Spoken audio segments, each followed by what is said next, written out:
జిల్లా ఆలూరు నియోజకవర్గంలో బడుగు బలహీన వర్గాలకు ముఖ్యమంత్రి సహాయ నిధి చెక్కులు బి వీరభద్రగౌడ్ చేతుల మీదుగా లబ్దిదారులకు అందజేయబడ్డాయి. 31 మంది లబ్దిదారులు 17,64,407 విలువైన చెక్కులు పొందారు.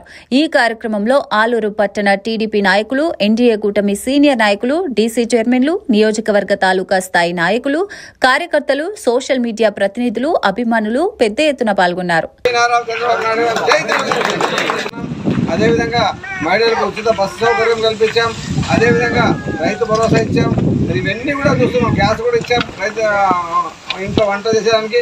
మరి ఈ సంక్షేమాలంతా ఇస్తూ అభివృద్ధి కూడా చేస్తున్నాం. మీరు దాదాపు మన ఈ ఆలూరు నియోజకవర్గంలో 16 కోట్లతో సీసీ రోడ్లు వేయడం జరిగినది. మరొక 10 కోట్లతో అప్రోచ్ రోడ్లు వేయడం జరిగింది.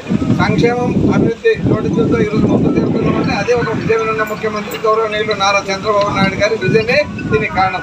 ఎందుకంటే ముఖ్యమంత్రి సహాయ నిధి కింద దాదాపు 17,64,407 రూపాయలు 31 మంది లబ్ధిదారులకు వచ్చాయి. అంటే సహాయం చేశారు ముఖ్యమంత్రి గారు.